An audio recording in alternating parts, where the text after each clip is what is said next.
that, I'm back in the 402. So after a nice little weekend at the farm, I'm back home and I gotta throw this bumper back on because I took it off for, I honestly can't remember why. I think I jacked up the front of the car. Oh yeah, I put on different wheels. Okay. So we'll go ahead and run and throw this BN Sports or Vertex, I don't know what the fuck it is, the bumper on.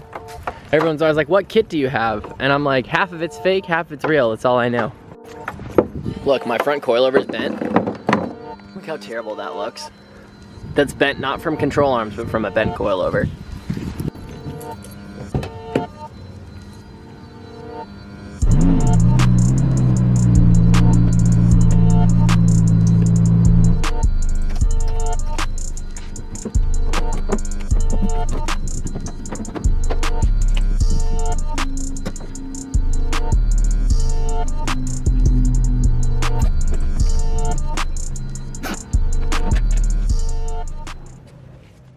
Drift day prep for this weekend, it's in 5 days, is in full swing now. Pretty much my list isn't really long, it's just kind of stressful. I'm gonna throw a new oil gauge in because my stock sensor is leaking. Then I wanna do, let's see, what else do I need to do? We need to get some tires mounted. The number one priority for today is we are going to get an alignment over at Audi by this dude named Chris. I think Tony helped set that up. Dude, I'm telling you, this car, if it wasn't for Tony, would not be making it to the event. So shout out to my boy, I'm super stoked. Let's see how the alignment goes. I'm a little bit worried. As for alignment specs, I'll probably talk about it a little bit more in depth once we're there. But I wanna do like a 7 degrees of caster up front because I really want that self steer. But my steering rack hasn't been pushed forward yet because I haven't relocated it. So I can't go too aggressive without the suspension up front binding. I'm probably just gonna run zero toe and zero toe in the rear because it's a street car and I'm probably gonna be street driving it down to the event. So it's a few hours later. I've met up with the Tony Baloney. So we're gonna go and get these cars aligned. We hope it's gonna be efficient and easy. He's got a dinner he has to go to and I'm like, I told my baby mama, I said, it might be late because it's aligning old Nissans. But all my arms are adjustable, so I won't think that a lot of this is gonna have a hard time. I know that toe out in the rear, I believe, gives you a lot of grip, but it eats tires, so I don't really wanna do that. The camber's pretty much set how it needs to be on both sides. The toe is just really off, and I wanna get the caster right. I think the caster on this side might be a little bit more forward than on that side. So hopefully you're gonna get like 6.5, 7, 7.5 caster up front, and then leave the camber as it is, and then do toe. That's my extremely long-winded version of what I'm gonna do. Tony, what are you gonna do? I don't know, I think I'm just gonna set it all to 0. There you go. It's a drive-on in the ground rack. Yeah, and we're gonna come stain it with oil. None of the like barriers in the middle of it. So like the Firestone on 144th and Maple, I think is what it is, has low rack. Yeah, that was the spot for a while. But you can't get a car on there that's low because of the little things that sit in the middle of the rack. Yeah, so they were kind of the spot for a while, and they turned out not being the spot. Well, they say if your S chassis leaves your driveway, you need to bring a whole other S chassis with you. He doesn't have, I don't think he has any adjustable arms. Yeah, so it has the adjustable tension arms. Oh, okay. Up front it does? Yeah. So that caster already looks a little bit far forward. Do you see how this is a bigger gap than back here? S13s have a pretty common problem of having the caster being really far back, so a lot of people like it as forward as you can go. Obviously you can't get that out of aftermarket arms, but yeah, it looks like he has, you can't really see him there, but I don't know, it's probably ISR or something. So he's gonna crank those as much as he can. He's on 17s, so he doesn't have as much of a problem as I would of hitting anything. Shout out to Cole. What are those? These are tiny. Those are tiny little things. Tiny S13 inners. Wow, that's cool. Never used before. They look used. They do, but Cole said they weren't. It's wild because mine are out to here because I have the extended lowers and all that jazz. No, so I've got Maxima out inners and then S14 outers. Yes. You sure? I don't know what it is. I should probably figure it out. I have a spare set of inners and outers in my car too. We're gonna go mob down there in a little bit and then wish us luck and we'll talk about it when we get there. In the death traps, baby.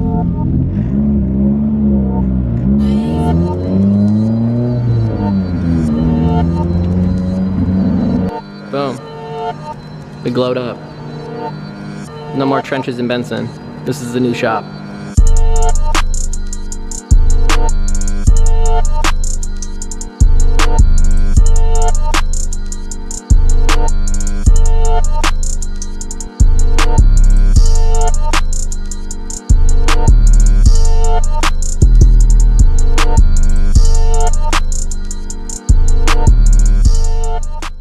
In-ground lifts make this the world of difference, for sure. Me and Tony we're leaking everywhere. I didn't put my fans on in my bucket. My overflow was just dumping on the floor. Chris is out here. I don't think the internet's seen you via Scrapeyard in a long time. Yeah. He's got the big boy job now. The master at work. I'm really curious how off it's gonna be. From your professional opinion, do you think it's gonna be off or do you think it'll be pretty on? That side seems pretty fast. Really?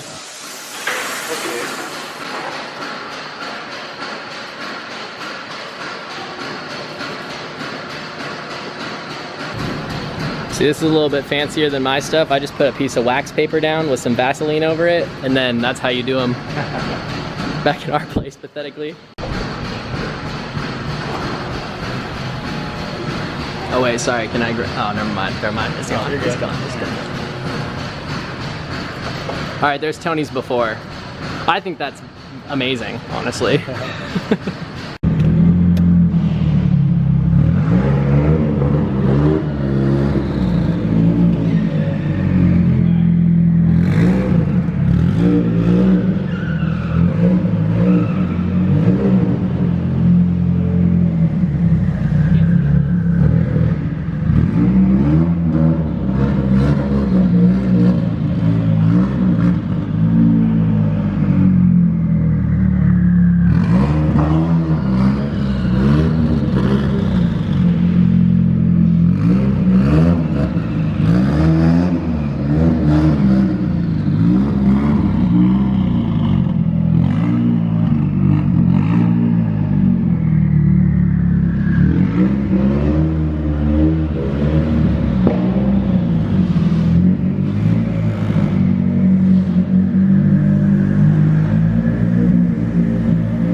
You're not running fast. What? You want it yeah. I gotta turn the wheel.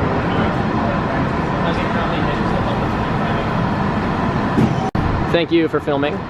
So Chris is gonna zip tie these Hunter scanners on that basically go to those lasers up there. The reason for that is it because it's so concaved that it doesn't mount normally? No, so the arms that are gonna clamp onto the tire would hit your Oh, you okay. let me turn it or roll Yep, back. that makes sense. So So then, we do this on R8s. oh. I know y'all heard that. Hey. We're gonna throw them on the back too. Bunch of spokes on there to zip tie, but it's so cool seeing it at a shop like this. I just can't get over it. Do you have your alignment spec sheet that I can look at really quick?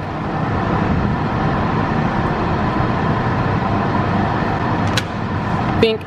So before it was pretty foul, I can't lie. Oh, that's upside down. Before it was pretty foul. He just did the toe, got it in a lot better than it is. His caster is still really aggressive, but I think that might be doable. And what's nice about it is that the caster is so similar to one another. I mean, it's about 0.7 off, but we can be like, oh, let's rotate the left one 4 rotations and the right one. So it's gonna do a lot of self-steering, but the suspension up front might bind because of that reason. And I'm trying to avoid that. That's why I'm gonna go with about 7. So, drum roll. We're gonna get the back one on and then we're gonna see how bad we are. Yeah, that caster gotta go down, baby. I was off in every single reading possible, which I anticipated, but. I used this time to analyze all the leaks on this thing too. So a little bit less grimy than Tony's probably was, wouldn't you say? Yeah. But for the most part, it's pretty decent. This one broke loose easier. Probably it's because I just hand tightened that bitch. Oh, shit. Shoot, boy. It's getting a little better. They've probably been stripped and rounded a few times. It's like it still has a bite, but See, like this right here is why you can't use certain alignment racks, is because it doesn't. This one folds down and then goes up. Oh yeah, that makes Whereas sense. the other ones are just straight, and you use like a little lever thing to put them up. Tony, anything is possible with enough planks of wood. You're not wrong, but then you can't use the plates up front to turn your tires. Oh, that's understandable. Some thrust angle, I don't know what that is. That's gonna be something with like Back to the Future type of thing, but the bull's getting it in the green. Thrust angle is an imaginary line that Wait, say that again? The thrust angle is an imaginary line that is drawn perpendicular from the center line of the rear axle. So I think it's basically how your car is gonna drive like this. Like not dog tracking. Yeah, so it's, That makes sense. you want it as close to 0 as possible. Okay. Well, that's your first lesson for the day. Your second lesson of the day is that when aligning your car at home, like we always do, you want to make sure that you're doing your toe last. Because when your caster gets adjusted, your camera gets adjusted, all that stuff, your toe moves as well.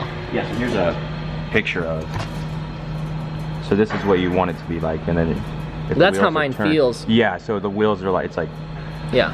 So I'm sure 0.07 is a pretty marginal number. So unfortunately, the left rear took us for fucking ever. It looks like someone tried to cut the bolt at some point, so it was a pain in the ass. Then when we were going to adjust, we were gonna run both sides at 7.25 on both, because 7 is kind of considered the maximum you should do, or 7.5. So we're gonna do 7.5 because we started doing this and you said basically at what? It is like maxed out. And Yeah. it started going backwards. So we're gonna do that instead, and then we're gonna do toe, and then we're good to roll. Thank you so much, because I know this is taking longer than we anticipated, but when doesn't it? You're good, yeah. That's the thing. A little bit more.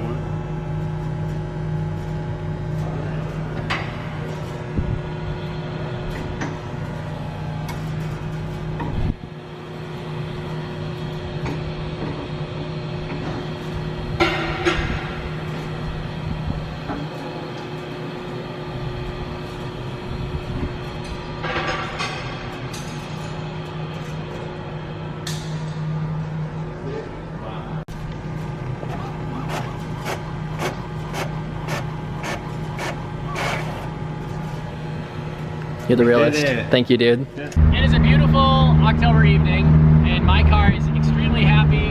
We have low temps. It's good boost weather. Chris got this shit right. It still yanks a little bit to the right, but I mean, there's so many like blown suspension components and shit. I'm really happy. 7.5 on both sides. I wanted to go to 7, but we couldn't do it without it starting kind of to reverse itself. So I don't know if that's going to be too aggressive or not aggressive enough, but I think it's going to self-steer pretty well. Just coming out of the parking lot, it felt like a brand new car, so it needed this. I'm really excited. Endless thanks to Tony for always making, Endless thanks to Tony for always hooking it up in some way, shape, or form, and thanks Chris for spending an hour after your day, because I know she was a pain, but I'm glad I was able to get under there and help you, so appreciate you. Those t-shirts are going to be going for one more day, so go check them out. Thanks for watching, and I'll see you guys next time.